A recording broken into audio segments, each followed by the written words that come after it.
Hey there, folks. Welcome to another edition of Stranger in a Southern Land. I, of course, am your host, Jake Manning. Today on the program, I speak with Sven and Steven of the Blue Blaze Brewing Company. That's a bit of a tongue twister right here at the top, and I've been struggling to get through that. But we got through it. It's done. It's over with. But I'm just really glad because I really want to bring this conversation to you guys. I don't want to spend too much time in this intro because I had a wonderful time talking to Steven and Sven. Sven, obviously, he is of German descent, so he's been a longtime fan of beer all of his life growing up in Germany. And of course, Steven, award-winning Brew Master. So it's a wonderful and beautiful story how these two got together and now brewing wonderful and fantastic beer here in Charlotte, North Carolina. So don't want to spend too much time giving you an introduction on that. Just let them talk because they're very interesting individuals and they gave me a ton of information about, you know, just their operations there and how they deal with obstacles and everything else. And of course, the topic of success, which is a big thing that we discuss here on this podcast. And, you know, Sven most certainly knows that. He's an an Emmy Award-winning audio engineer, technician. He worked in audio production. He actually worked on the last inauguration we had for our president. So very wonderful and dynamic individual, but now he is brewing beer like a good German man, and he is brewing German beer nonetheless over at Blue Blaze Brewing Company, and is very outdoorsy. It's just off of a greenway bicycle path, and it's a very outdoorsy vibe. It's a little bit different than some of the other breweries, and we get into it. We discuss everything that Blue Blaze Brewing Company has to offer. So I'll let them have that. But before I get to that, I want to let you know that I'm very happy and thankful to be a part of the Shining Wizards Podcast Network. I can't thank them enough for all the support that they give me. So make sure you check them out at shiningwizardsnetwork.com. Also, too big thank you to my producer, Don, at dsct.tv. We work together on another podcast called How Did This Get Booked, which is me and Zane Riley watch a subpar professional wrestling show with a non-wrestling fan. And all that is available over at dsct.tv. Now, I want to give you a couple dates, not too many. I'm trying not to front load these intros too much with information and stuff like that, but I do have a couple dates I want to let you guys know about. Most specifically, Saturday, November the 5th, Big Time Wrestling in Hopewell, Virginia. Make sure you show up for that. For more information about that show, make sure you log on to btwpro.com. I think Sting will be there, Hall of Famer, WWE Hall of Famer Sting will be there, so make sure you show up for that show in Hopewell, Virginia. Then Tuesday, November the 8th is the All Organic Open Mic in Noda at the Evening Muse. The featured performer that night will be Tom Simmons, and of course that is election night, guys. I've been hyping the show for quite some time. You're probably sick of it right now, but hey, if you're looking for some of the best comedy for $3, no less, $3 at the door. The doors open at 8 o'clock. The show starts about 8:30, so make sure you show up at the Evening Muse for the All Organic Open Mic, Tuesday, November the 8th. Then Saturday and Sunday, which is November 19th and November 20th, PWX will be running the X16 tournament. I will be there for both nights, and those both will be in Charlotte, North Carolina. Make sure you show up for those shows. I believe they're both at Escapade, but for more information about those two shows, November 19th and 20th, make sure you log on to pwxpro.com. And as always, for all the other shows and happenings that are going on in my life as far as comedy, improv, professional wrestling, you can just follow me on Twitter at ManScoutManning or on Instagram at ManScoutManning. If you have a question about the podcast or if you want to become a sponsor of this podcast, make sure you email me at jake@sslshow.com, or if you can book me for an upcoming wrestling event, make sure you email me at manscoutmanning@yahoo.com. Now, without further ado, let's jump into this wonderful conversation with Sven and Steven of the Blue Blaze Brewing Company, here on Stranger in a Southern Land.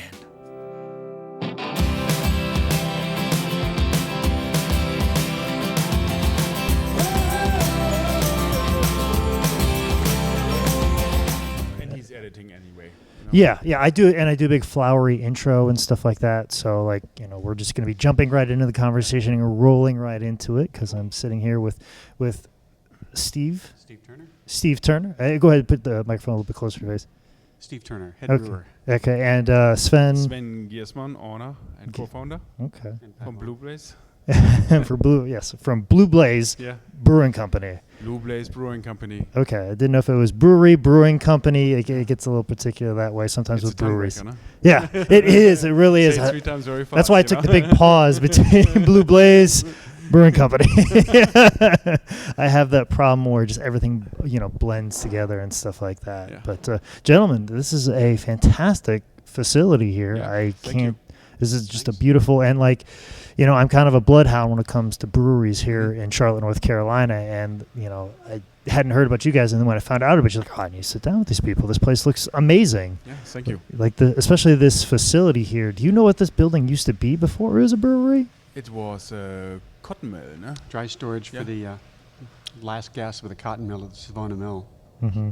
Yeah, because it seems like all these mills are being turned either into condos or breweries Yeah. or Yeah. something Or some other to the combination effect. of, yeah. Yeah. It Yes. was a completely empty building, no walls, nothing inside, Blank no AC, no water, No nothing. water in, no water out.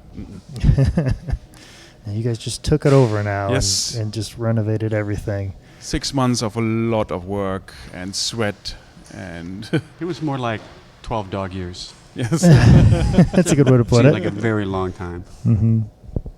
we couldn't wait that we finally could brew, but at the end we had to brew so much that we didn't want to brew anymore. Well, that's the key because Yes. you got to wait for it to happen. You know what I'm Yes. saying? You just can't all right, it's And built, then- and now the product can be made. Yeah, you then know, you can't brew enough, you Yeah, know. exactly. But what made you guys want to get into brewing beer? Like, Sven, you and me were talking off camera about your former profession of working in audio. I mean, I got a little bit old for my business, and I wanted to change my life. And we call it in Germany. I'm from Germany. Mm-hmm. We call it mother milk, and I thought back. Mother's milk? Is Yes, that what mother's you're milk, afraid- and go back to your roots and what you like most, beer, And I was home brewing. I think last year. No, I'm not allowed to say that, but I put a lot of beer out of my garage, and Like maybe an illegal amount coming out of your garage? yes, a legal amount. But there's no more evidence because someone drank it. Yeah, exactly. There's no proof. We had a No lot of proof. friends. Allegedly. You yeah. got to just say allegedly I had that much, and then that saves everything, all the legality Yeah, there. and we said, Craig is my business partner and friend, and we thought, we were sitting on the front porch, we thought, what's about brewing? We're playing music, Mm-hmm. playing some instruments, and drank some good beer, and we were thinking about should we open a brewery? And a couple of weeks later, we said, yes, let's do this. And we started out. Oh, my God. Well, What was the most overwhelming thing about it? What was the thing that obviously just hey, maybe we should get into it. Like, what was the thing that hit you right in the face? Like, oh, this is a much bigger thing than I thought. Was it the legality of it? Was the idea of finding a location? What was the big hurdle that made you think maybe we can do everything. this? I mean, everything. I mean, I have 2 kids, and everybody says it's difficult to have kids.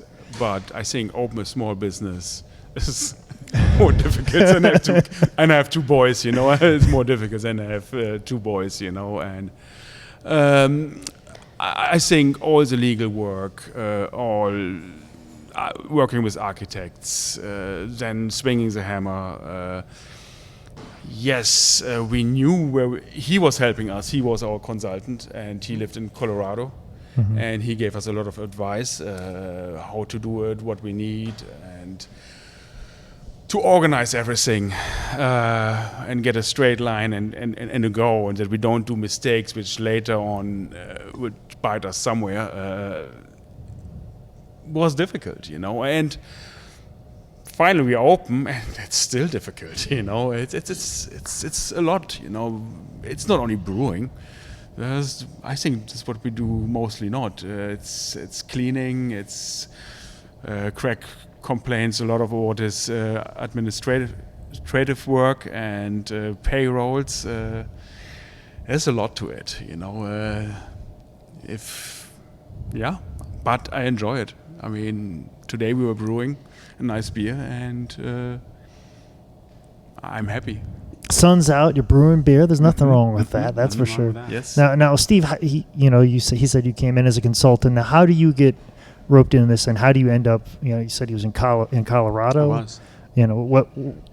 From there, how did you land there? That's a very good question. It's a little murky to me too. Well, see, I asked the good questions. That's You what did. this podcast is about.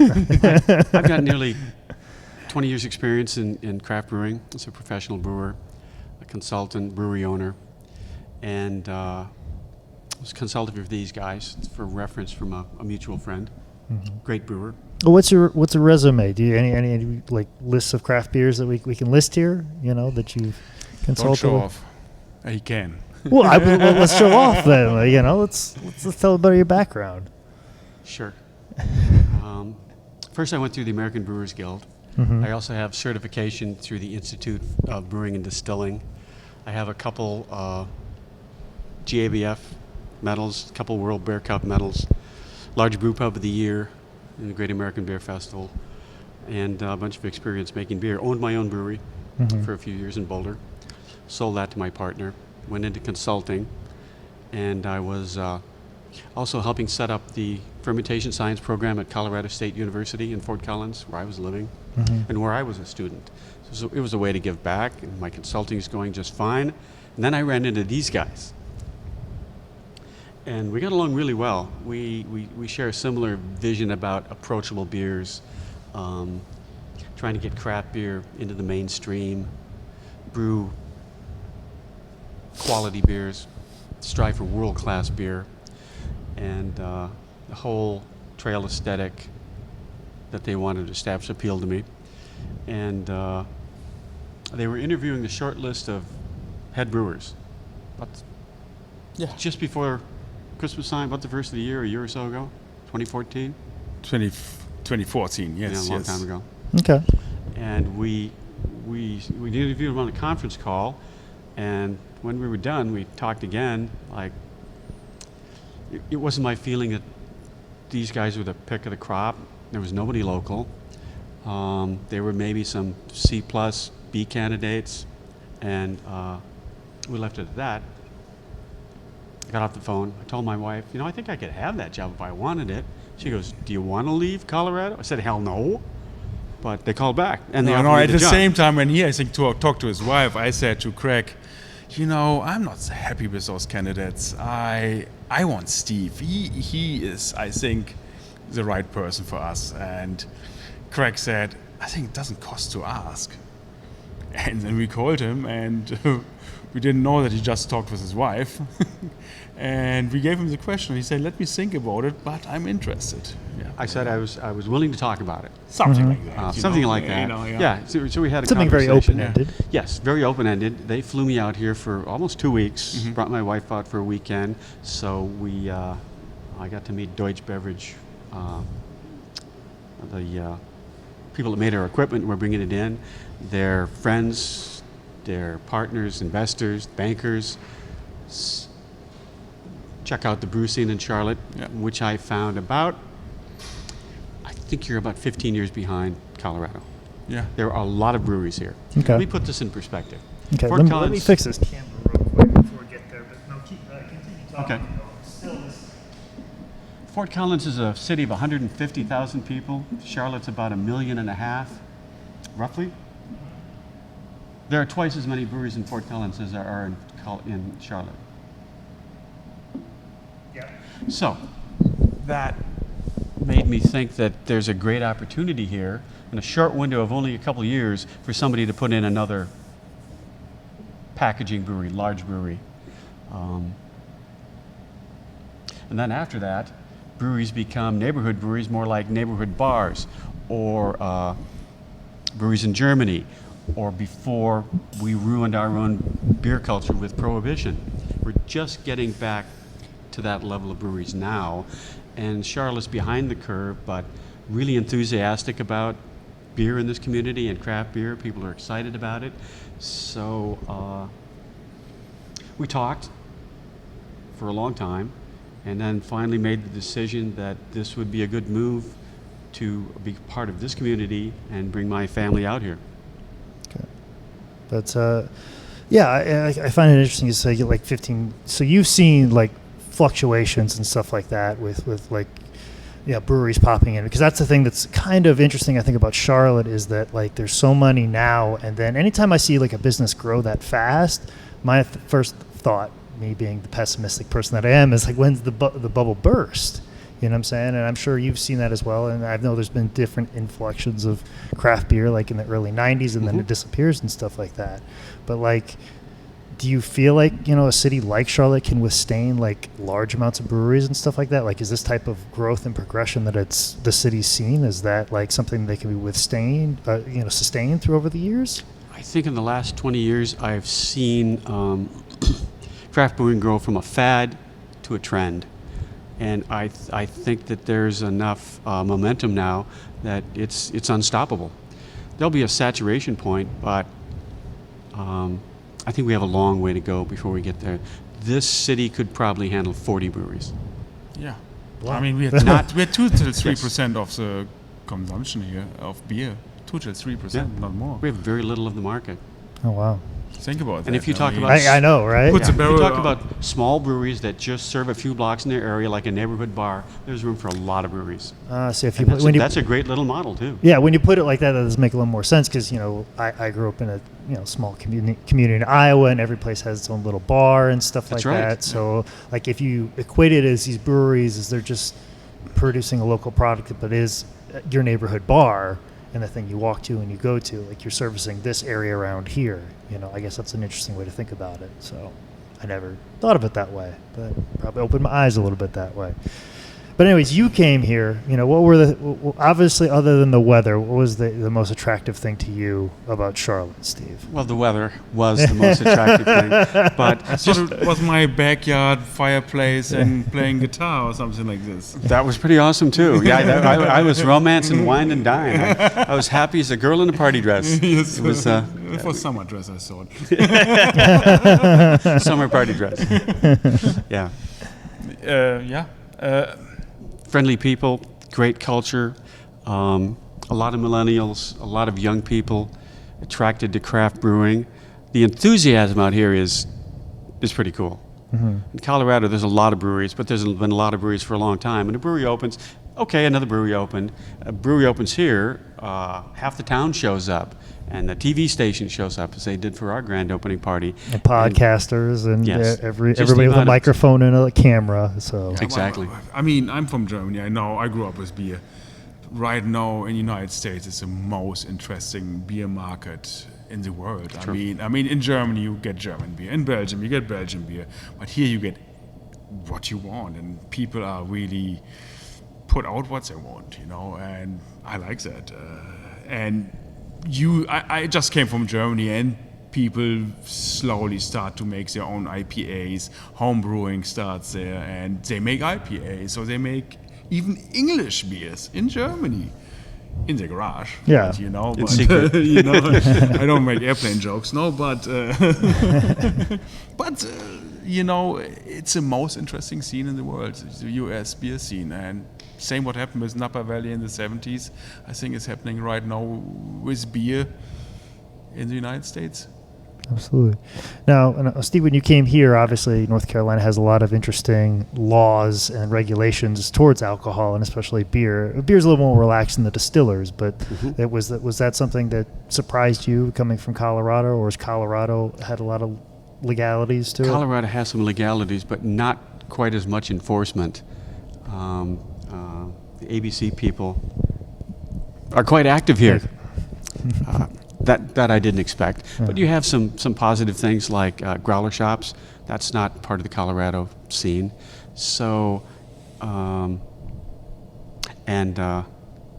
being able to pour beer and drink beer at a beer festival took me as a big surprise. But it's probably all for the good. But then it's hard to go around and taste your competitors' beers and get some idea of where they're at, too. So maybe that'll be relaxed someday. Okay.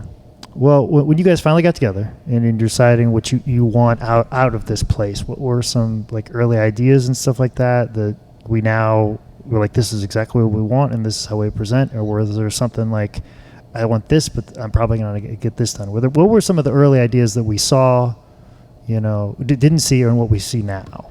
When you guys were deciding what you want out of this place? I think with Blue Blaze, we had Craig and I. We had a pretty much good idea what we want to do, where we want to go, how Blue Blaze should be, where we stand after. Well, let's take it back up. Why the name Blue Blaze? I mean, both Craig and I, we hiked a lot. I did this more for sure in Europe, and he did this more at the Appalachian Trail everywhere in the United States. And you know, Blue Blaze is a pass marker, and it's mostly to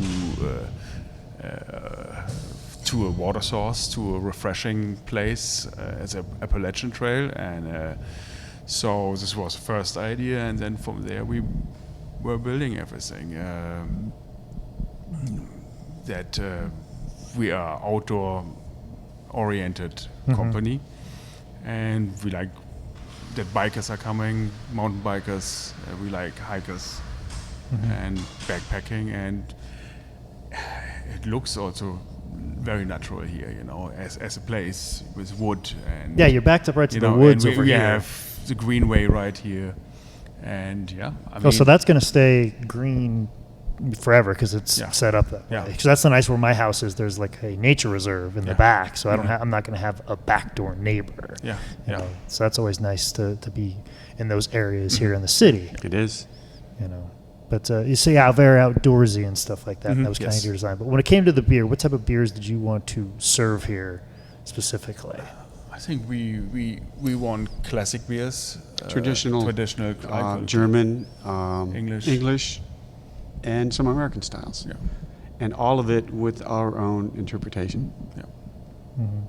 No, that's the thing. Like with beer, like people, it's like part chemist, part artist. You know, sometimes part crazy person. Let's try all these things and see how it all comes together and stuff like that. But like, you know, how do you like develop like a beer? You know what I'm saying? Like in the sense of like, I really want a beer like this, and I want this to be our flagship.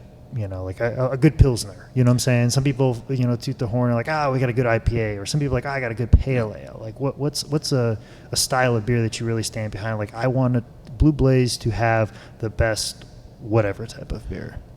I mean, Blue Blaze, our flagship, is alt beer. It's and I grew up with alt beer, and then we have a northern alt beer, or Münster alt beer, the town where I grew up, and I drank that beer forever, and it's very difficult to get here, a good alt beer. How was it difficult to get here?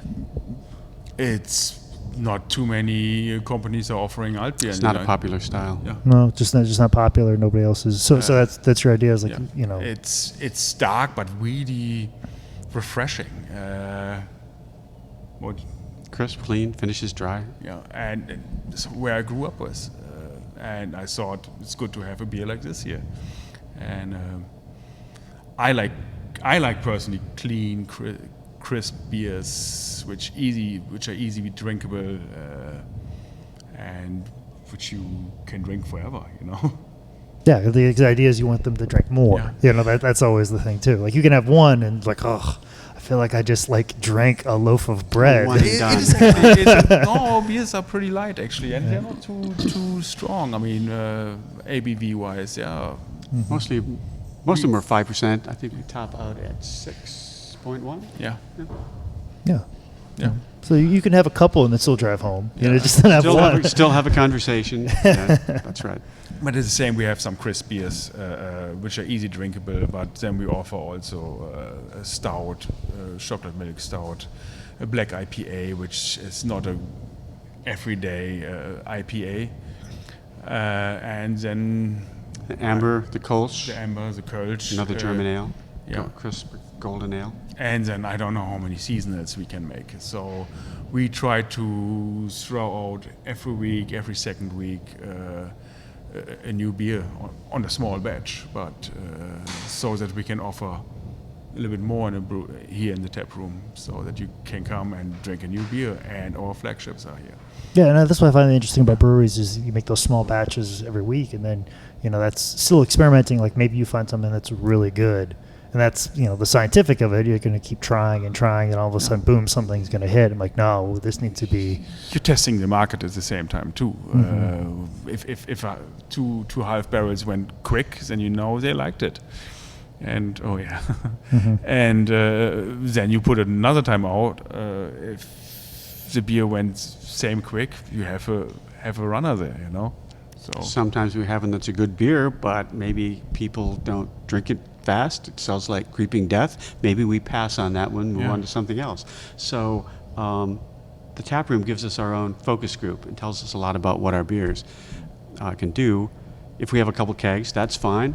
If we have 60 kegs of a beer we're not sure of, that's a whole different matter. So it's nice to have a pilot system and run some beers through the taps and see what people like. Our whole philosophy is just quite simple. Find out what people like and give it to them. In a certain style we wanted to make.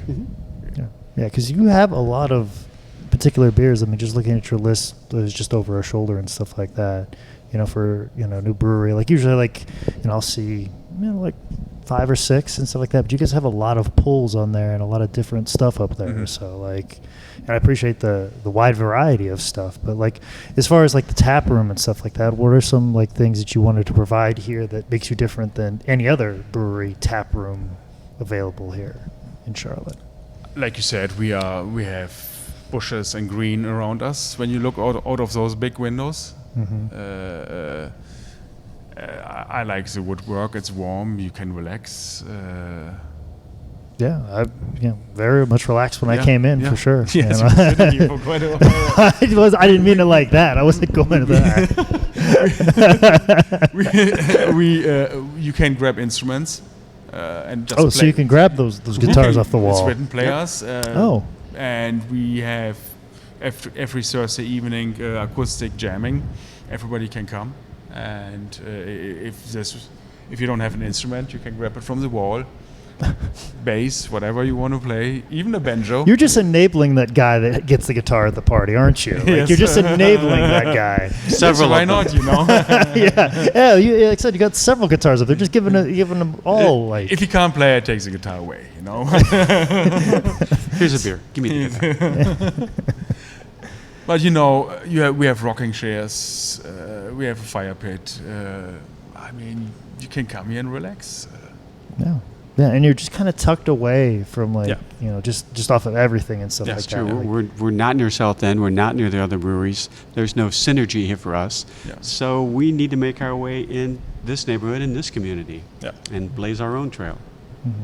Like I said, nothing to it. But Sven, you were talking about music's a big thing, in your life and stuff like that. It's something you really enjoy. Like, where did that come from? Like. Obviously we know where the beer comes from because I know where Germany. the beer comes from. I worked long time, 23 years as an audio engineer. I lived with music. I played in bands. I toured in Europe with bands. I love music. And all kind of music. It can be symphony. It can be country. It can be reggae. Oh yeah, especially reggae. We brew our beer with reggae music. It must be our beer has a certain groove here.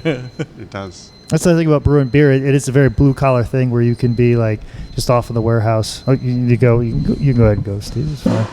That's the thing too. When I came in, you guys were all sitting around a table, and it looked like the planning of the Manhattan Project or something like that.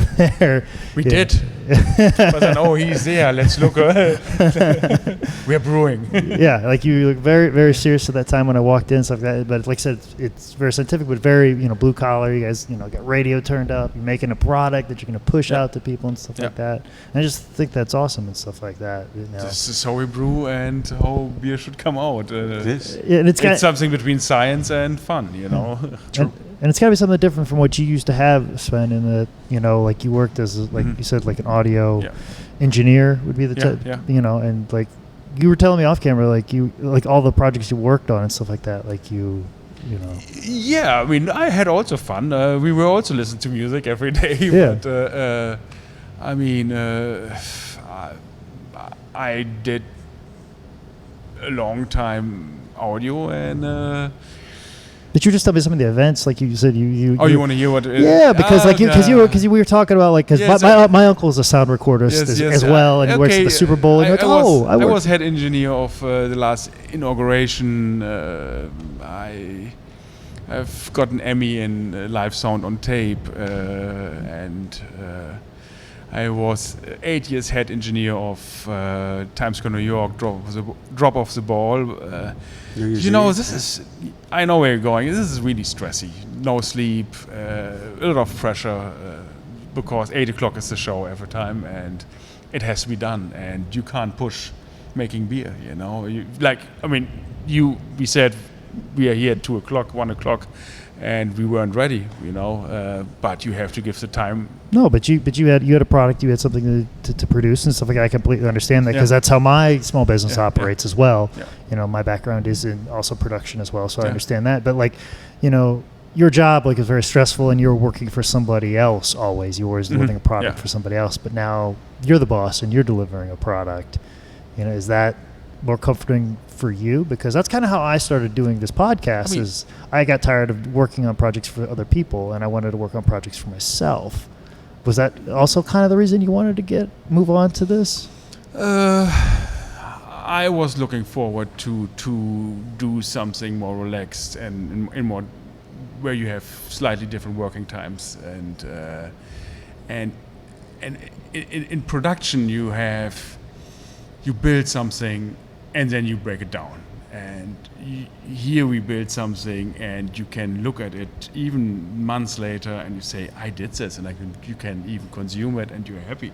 This is a big difference. To make a beer, and you drink it, and you say, "I like that," Then what I did before: build something, break it down, go somewhere else, build something, break it down, But you didn't always do. You recorded things that last forever. Like everybody's going to see that inauguration. Everybody's going to see. That's true. Everybody's going to see that Super Bowl. Everybody's going to see those things forever. So it's not like it was non-existent, but I feel like it's a little bit more. You see this more as trucks going somewhere, and then you break it down, and the trucks go away. You may be right. I never saw it like this. That the inauguration lasts forever, and this were the last two inaugurations. This were. Yeah, if anything's going to last forever on video or in production, it's going to be that. That is true, but maybe you're right. But a beer is something.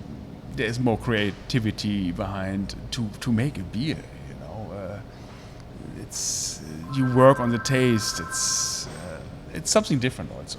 It's true. It's true. There's a big perception in especially the homebrew community that the recipe is very important. Mm-hmm. The hops, the grains you put in. It is important, but it's not as important as the process. The best recipe in the world can be ruined with bad processing. Something's not sanitary, things not done at the right time. And we've worked very hard on teamwork and getting our processes down and backing each other up, because there's hundreds of steps to making a beer, and they've all got to be done at the same time. So we're always checking, did you do this? Did you do this? We got to do this next, just to keep on track and rolling. And I think we've achieved a really great level of teamwork. Yeah. We're here at 6 in the morning. Mm-hmm. It's a long day, it's a hard day, but brew days are the most fun too. Mm-hmm. Well, and at the end of our job, there's beer. Yeah, exactly. There's at least a light at the end of the tunnel there. That's the road that everybody tries to get to, but most people have to go to the grocery store, but that's what you're making. Yeah. And I like the idea of the checklists and stuff like that. I'm big on lists, and I always equate it to my German heritage as well. Is that something that's comforting to you? Is that I like all these lists. I know exactly where we're going to be here, and this, is that comforting? Yeah, it's comforting. To set up, we needed a couple of weeks to have a procedure. I don't know if I have a list anymore, but I have the list in my head. Yeah, we have some on our list in the head, and we make one nearly every day. Mm-hmm. And then it's usually too ambitious. If we get half of it done, we're probably great. Yeah. So the other half goes the next day, and you do what you can. And I swear, mostly when we do mistakes, we look to the computer and say we didn't turn on the music. Yeah, every time. When the brew day goes bumpy, we didn't have the tunes on. Yeah. Is that what it is? It's just not... We need Bob Marley to help us.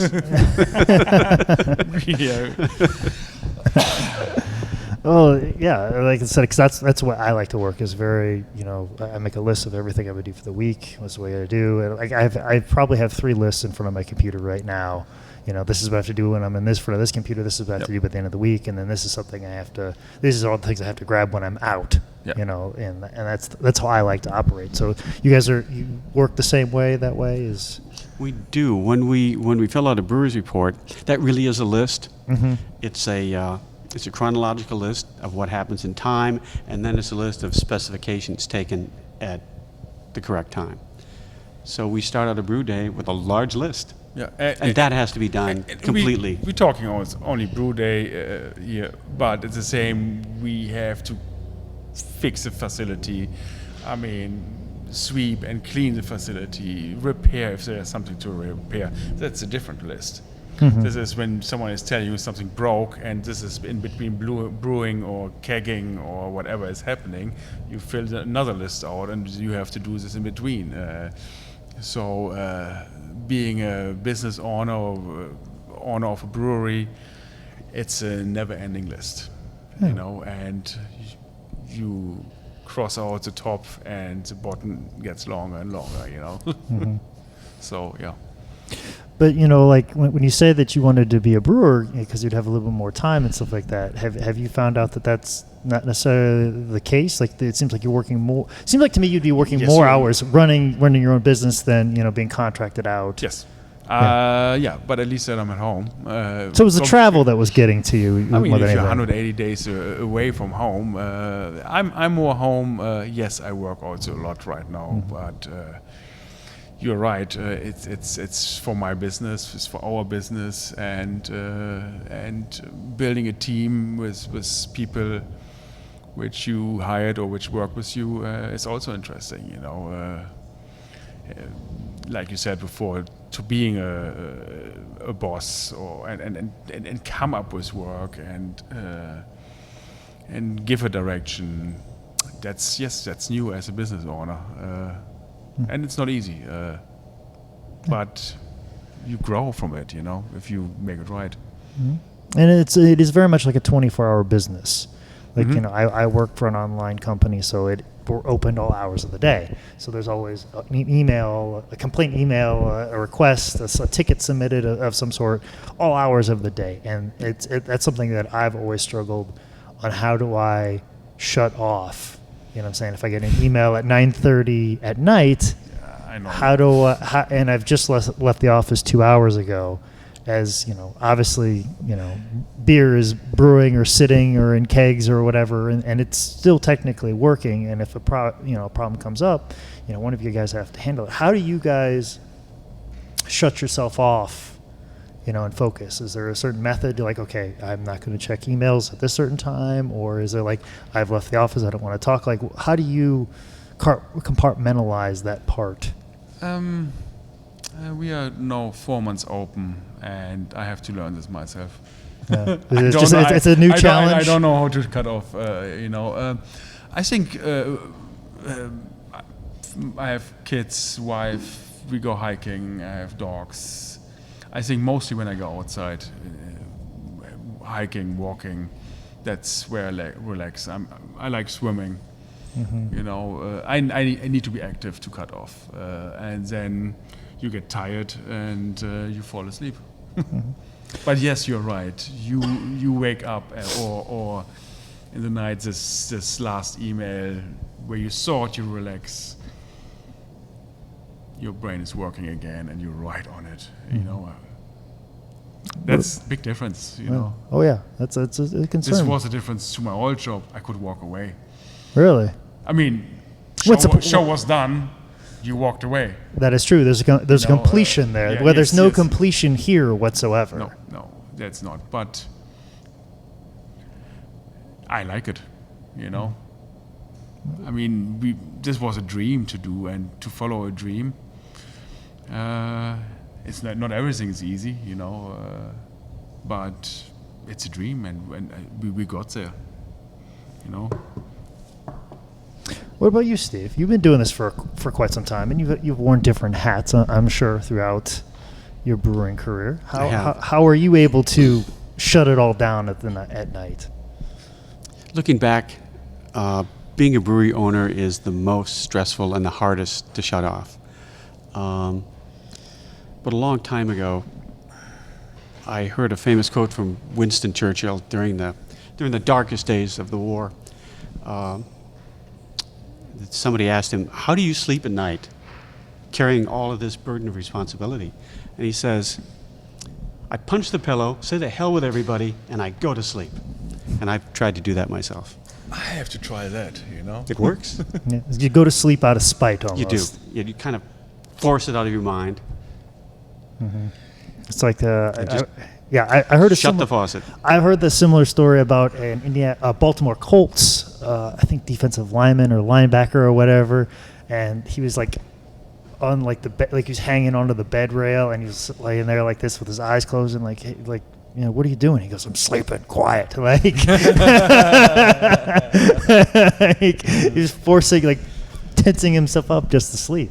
But you know, that's a trick. Is, you know, when you're in a small business, everybody expects you to do everything and stuff like that, and you have to wear multiple, you know, jobs. And you're just talking about like hiring and people and dealing with payroll and stuff like that. Like Or buy, gets the grain and just keep the thing rolling. I mean, my business partner Craig is doing a lot. We do lot together, and I'm more in production, and he does more the payroll, administrative work, and where he's really good at. We share a lot of our work, but. Yes, it's a non-stop. It's constantly going. It's if it would be easy to open up a small business, then everybody would do it, you know. But it's not easy. So. Well, like I said, we're in the early months of your business being open, but where do you see it, like, in the future? Like, where do you see expanding, or like, no, let's get to a point like this? Like, what's the outlook? What are you pushing towards every day, other than just producing a great product, which I'm sure you are, you know, every day? I mean, if we could be a location where, like, we go for mountain bikers, people which are like outdoors, if we could be a meeting point for those kind of people, and get families in and have a happy place, I would love it, you know. Expand. I don't want to think about expansion right now. I live in the present and think about today and try to fix and what's happening today. I think living in the present is the most healthy thing, instead of thinking too much about the past and thinking too much about the future. You miss the present. If you know what I mean. Oh, I exactly know what you mean. Steve, you've been a part of a lot of like breweries and stuff like that. About, you know, probably they've expanded a little too fast or not expanded fast enough. You know, how do you make those decisions on, you know, just focusing on the day to day or focusing on the future? Like, how do you decipher when it's time to make those decisions? From my point of view, it's production. When we hit capacity in the vessels that we have now, we have to add more vessels. When we have this building filled with vessels and we're at capacity, then maybe we need to do something. A second facility, a new brewery, I don't know, but good breweries like to grow. And if you're growing, I think you have to chase that growth wherever it takes you.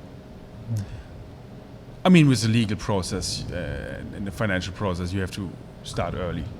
Then that's the thing. You could start, you know, too early, or you go through this process and all of a sudden it takes a turn. But again, if you start too early to think about that, then you lose your focus from now.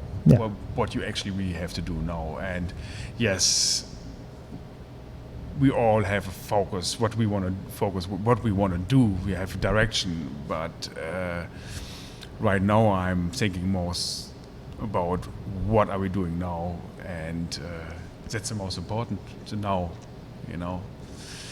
And it almost seems like luck too. And so both of you guys knock on wood. Why you want to add on to it? Yes, we have ideas. If this could blow up, where are we going? But You got to put those out of your mind sometimes and just Yes, focus, I mean, because if you get too focused on what could be, Yes. that puts expectations on Yes. things, and sometimes expectations is the And- worst thing you could and ever I'm do. misleading you for fixing your problems right now. Yeah. There are everyday problems coming up which you have to fix, direction which you have to take.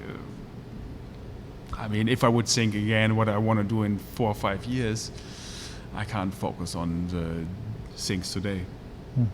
Absolutely. Yeah. But we're actually getting pretty close Yeah.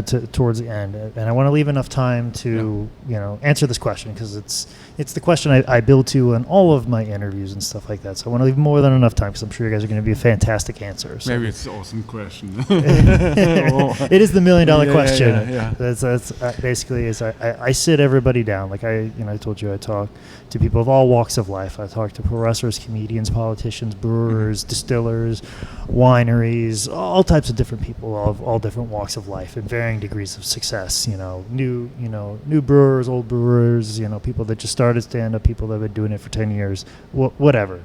All at varying experience levels. And basically, I have a conversation like we just did to warm you up to ask you this one question about success. What is it? Do you know what it is? Do you have it clearly defined for you? It doesn't necessarily have to be attached to this business. It can be something personal to you. Like, do you seek it out every day? Do you feel like you're a success? Do you feel like, you'll ever be a success? Do you know exactly what you'll be or what your life will be like if you do achieve the type of success you want in your life? Is a dollar amount attached to it? When I say the word success, what does that mean to you, Sven, and you, Steve, as well? For me, success is not a dollar amount. I don't think so. I think a success is to see myself and my family happy, to see people coming in, for example, with a brewery and drink our beer, and you see that they light up in their face, and you created something what they like. When they come into the tap room and they look, this is a nice place where they can relax, this is success for me. Coming in and working, and enjoy working here myself with a nice team, that's success. I don't think money is always helpful in your life, but and one time you're old and you say, oh yeah, man, just tell your kids I made a lot of money. I don't know. You want to look back and see that you did good things and help people, and that you enjoyed your life. I want to enjoy my life, and I like working too. So, what's about you? I mean, I think it comes down to two things for me, community and sustainability. I think being part of this community, adding to it, giving back, sustainability on a couple different levels, being as green as we can be. We use a lot of pesticide-free ingredients, and there's sustainability in business. We are a for-profit company. We need to make money to meet our payrolls, to grow. Yeah. I think that's also sustainability, and an important part. From that, then people are happy. You're happy working here. You're making enough money to get by. Maybe nobody's getting rich, but that's fine. We have a place where the community can gather over beer, conversations, and we stay in business. That's it for me. Yeah. Oh, what about that's very good for this business, but what about you personally? Like, you've worked for a lot of businesses that have done that. Is it the idea that you've worked for multiple businesses that have done that you feel like a success? Like, that you're able to produce those same things for people? Oh, on a personal level? Yeah. I just like to brew beer. Yeah, that's what I like to do.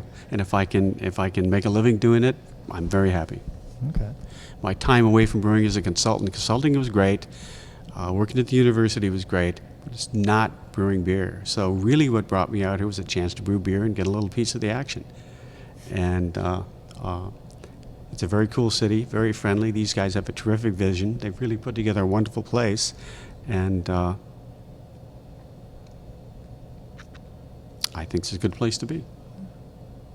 Well, like you could like brew beer like in like your garage if you wanted, and had some job that didn't have a whole heck of a lot. But what's the fact that it's entangled with your work and how you make a living? What does how is that connected? Like, is that part of it? Like, because like I said, you could work as a banker. You clock out at 5, still brew as much beer as you want in your house, and you're like, I'm brewing beer. I'm working a job that's kind of meaningless. But like, what about like working in the actual industry of brewing that satisfy you and satisfies that need of feel? There's a certain status to being a brewer. Okay, that's what I like to hear. And it's kind of fun to be a beer god. The fact that you're almost like a headhunter in a sense that like, hey, we want to start a brewery. Steve's our guy. Like, is that the thing that you like? Is that people hold you in that level of like esteem and respect? Yes, but I have to qualify that. A brewer is only as good as the beer that's on tap right now. Mm-hmm. Beer I've made in the past, that's all fine and wonderful, and my resume and my awards aren't going to make me any beer today. So, and all of those beers are long gone. You can't open them up and drink a 16-year-old beer. You just have to try to keep moving forward. I like being a brewer because you're not trying to achieve a certain level and stay there. You've always got to be moving forward. It's like rolling a log in the water. You can't stand on the log, and you can't go backwards because you go in the water either way. You've got to keep moving. You've got to keep moving forward. There's no such thing as being a good place and it stays there. That's complacency. If you think you're okay and you don't have to move forward, you're really moving backward. You just don't know it. So what I like about brewing is being able to be creative. What can we do to make the beer better? What tiny little detail can we tweak today? What can I learn from my friends and colleagues in the industry? Yeah. The little things are sometimes more the success than the big picture, I think. It is. And these are the daily things which you do. You have every day. You have success, and or not. But is success only a big picture, or can it be also the little things? It is the little things during the day. Like my pump broke, and I had to work without a pump, and I got it done, and without a pump, and this was success for me at that day. Yes, there's something to be said for striving for excellence daily. Yeah, keeps you focused, keeps you busy, keeps you looking forward. Be happy with yourself, Gives you that task every day. And the end of the day, we have beer. There you go. At the end of the day, you always hang your hat on that. At the end of the day, we always have beer. I do. At the end of this interview, we have beer. You have a whole bunch of it. You have a wall of it over there. But gentlemen, I've really enjoyed this talk. But like, please let everybody know, a website, social media, maybe events coming up. Like I said, this is going up next Monday. If there's anything that's coming up before the end of the year that you want to let people know about, like, hey, we got some sort of special event coming up, or anything that you want to let people know, how they can get in contact with you. From now on, I think from next week, Wednesday, I think every Wednesday we have a new beer coming out. Okay. Next Wednesday? Was that the 26th? I think so, yes. And we released the Bach. And we are very proud. We have a Doppelbock coming out and a Bock coming out in the future, and these are just one of my preferred beers in Germany. And events, there's so many events coming up. And I think this weekend we are in Matthew. Yeah, we're in Matthew. What's the name of the festival there? I forgot, but there's a festival, a beer festival, and I think we had a chili cookout on Sunday. Mm-hmm. We were last Saturday Laketoberfest at the Brewers Ball. There are so many events, and here we do yoga. We do yoga on Wednesdays. Yep. Game events, music. We should ask Ginny because she's over there. She could tell you the best. No, I'm sure she'll give me all the contacts and stuff like that, bro. Yeah. And you get music usually probably, around 9-ish whenever somebody grabs a guitar off the wall. You always have that going on. But Well, gentlemen, I thank you so much for your time today and stuff like that. And I'll get you back to your strategy meeting and brewing of beer. So, but thank you for taking very much time out of your very busy day for talking to me. Okay. Thank you so much. Thank you. It's been great to be with you. Yeah. Yep. All right.